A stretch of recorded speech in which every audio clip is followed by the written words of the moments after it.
Episode 94, the Destined Trader channel.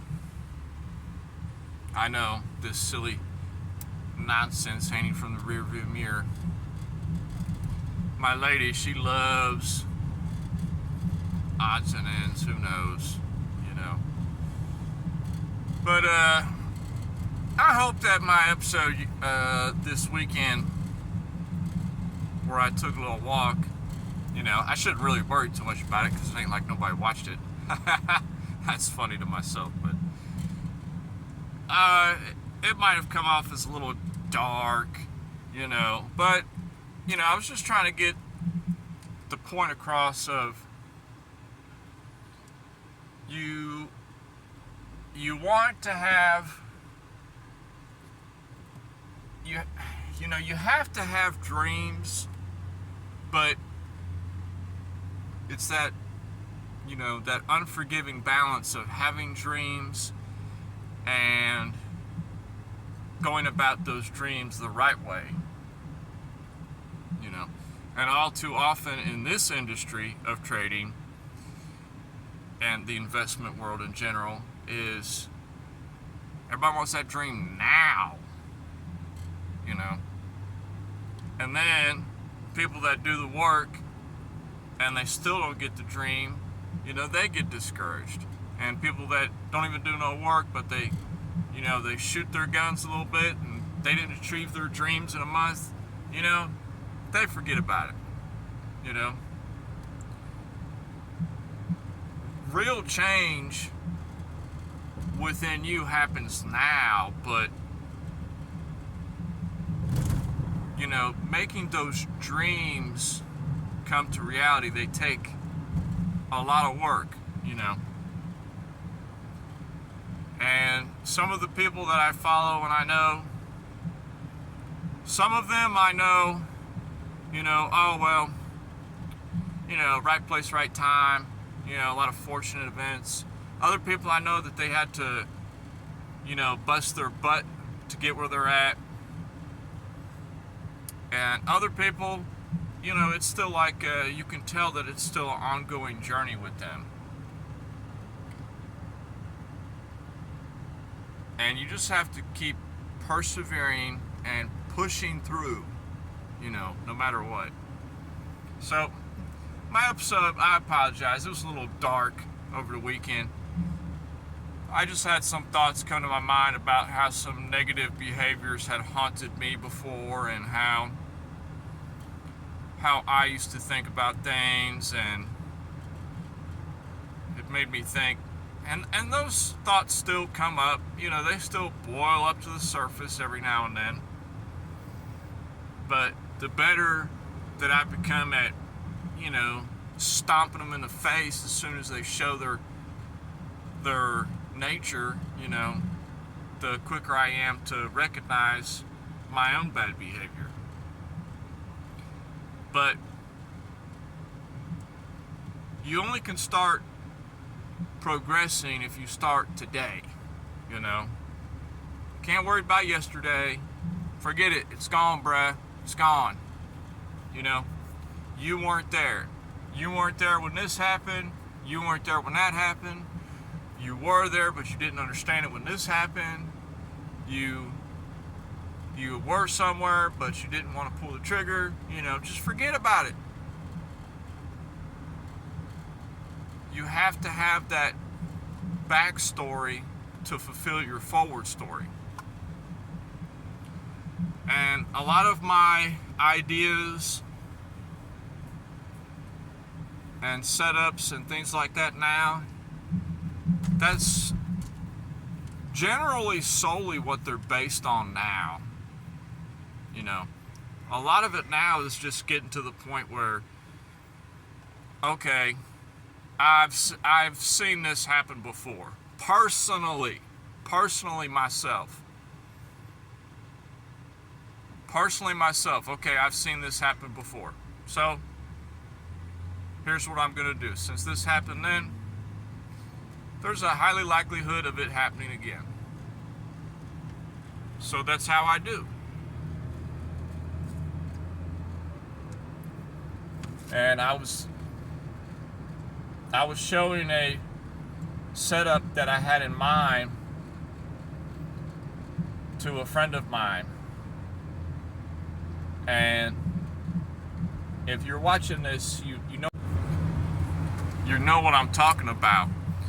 And this setup, it had made a maneuver that all of the textbooks and all the gurus and everything they teach you, they tell you that, when you see this, it's a highly likelihood, not a have to, but it's a highly likelihood of price going down. So you should, put your positions on the market going down if you see that happen. But in my personal experience, I've generally seen the opposite happen. I've seen it come right back up because it convinced everybody to go down, and everybody had their money going down, and the market just completely flipped on them, and it went back up. And it was interesting to see that, go down and come back up. But this is the trick that wrecks and rocks a lot of traders, is because on that particular move, see, price went down, it made that signal to go down, and then it started actually to go down. It went a little bit further, it went a little bit lower, creeped a little bit lower, and then it did the deed and turned around and jumped right back up in a hurry, real fast, taking that money. And it was a convincing move, because all the people that were going short after seeing that signal, price actually started to go down a little bit. So they were like, oh, okay, yes, I'm in. So they left their positions open. I'm going to let it ride because I know I'm right. See, price is going down. I know I'm right.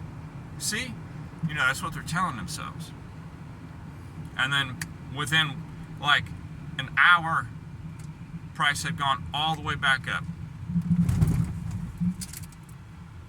Straight shot. And that's how that's the springing of the trap. And that they show the signal, they convince you by putting it in your favor a little bit, and then wham, they take whatever you had on the table. And I found personally, that's how I have lost a lot of my positions in the past, is because number one reason for the most losses in the past has been having a particular bias in my mind of, oh yeah, it's going to do this, it's going to do this, it's going to do this, and I keep trying to force the issue. That's called going on tilt. That's the number one reason as far as like execution part. And the number two reason is being convinced, because you can be convinced of something. Price will trick you like that. It will trick you into thinking that you're right. Oh, it's going in my favor. Great. All right, I'm doing good. I'm the man. I know the markets like the back of my hand. I am the Nostradamus of the markets. And then wham, it just completely reverses on you. You don't even cover your stop in time, and you either A, get stopped out at a loss, or B, are liquidated. Because when they spring traps, they happen so fast, they will bypass your stop. Don't tell me they won't. I've seen it too many times. Depends on how fast they're trying to spring the trap, and whose money's on the other side of yours. You might, for example, you might have a stop at 98 cents and someone else way bigger than you, their stop is at 95 cents. Well, and their stop is huge. That's generally how it works. They're just going to jump from 101, they're just going to slam it down to 95 cents to take all that guy's money. You were just in the way. You and anybody in between there were just in the way. So you're either going to get, your stop's going to get bypassed. Most likely your position's going to be closed at market for 95 cents instead of the 98 cents that you had your stop at. It's crazy, but that's kind of how, it works. But just have to keep pushing and keep going. But that's what rocks a lot of traders is, you know, especially traders that are getting a little further along in their career and they're starting to get more calls right, and they kind of have their setups in mind that they're looking for, and they keep wondering why they keep losing. Well, a lot of it is because it could be, you know, but I know for me personally in the past, it's because I was far too risk averse. You know, you have to be very confident to be able to be in this business, you know, because how much drawdown can you suffer? See, you know, for so long, you know, having take thousands and thousands of scalps, I've never liked drawdown. Hence why I've, you know, done so many scalps in the beginning of my career. And as my career goes on, the more I lean away from scalps and lean more into swing trading and go ahead and accept that drawdown. Because in personal experience, I've seen that, okay, my analysis generally plays out, but it usually goes a little bit further against me than what I thought it would. But in the end, it generally does play out and go to where I thought it was going to go. You know, that happens a lot. That seems crazy, and that seems like, you know, a lot of people say, bullshit, you can't call the markets. Well, a lot of people call the markets. People call the markets day in, day out, based on certain factors in certain areas, you know. People are calling shots every second of every day. So don't think that don't happen. They are.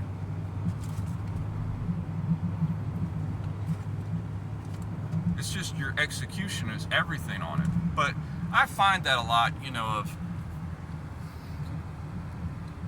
why more of my swing trades tend to play out than my scalps, because the scalp, it always is going to take one more dip. Like if say you're going long on something and you're expecting price to go from $1.02 to $1.06, and you want to make a little bit of money on that move.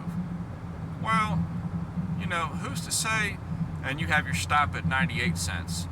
Well, who's to say it's going to, you know, dip down to 98 and then 97.8, 97.6, 97.3, 96.9, 96.7. You keep getting stopped out, you know, and finally it's like 96.1, and you finally give up. You say, I forget it, you know, I'm wrong, it's going down. Well, that's the moment that price is always going to reverse and go right to where you said it was going to go at $1.06. That's just an example I'm putting out. So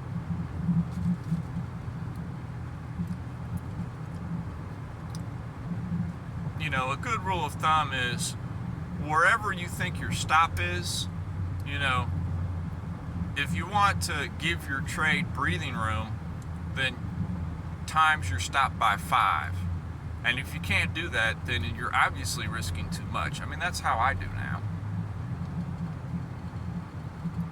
You know, especially on like the swing trades, it matters not to me because it's higher time frame, so I could care less, you know. If, like, say I'm looking at something at, you know, $2.80, and it goes down to $2.25, it loses a key level and goes down to $2.25, you know, well, it's not concerning to me. As long as my plan is still valid, I'm going to stay in the position because I have an ultimate goal of, say, $4.30. So, yeah, I didn't get exact bottom, but I did get it, and I did get some out of the deal, you know.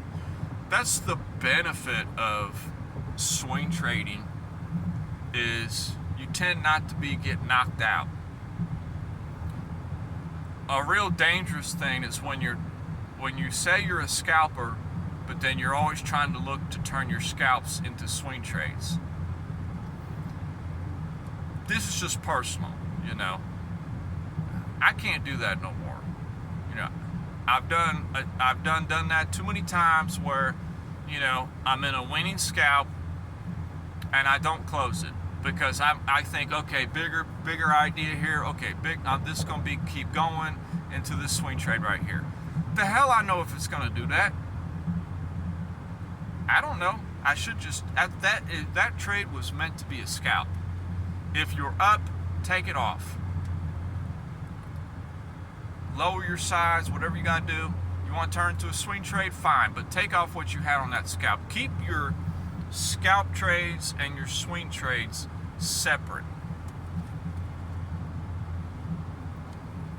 So that's kind of my thoughts on that today. You know, I had some other thoughts, but we'll save that for tomorrow's episode and thoughts about everything. But peace and love. I love y'all. If you love these stories and these, if any of this mindset kind of an experience helps you in your journey and helps you, you know, progress to the next level and avoid this pitfall and that pitfall and gain this insight and that little, you know, trick, you know, man, just send me a like, bruh.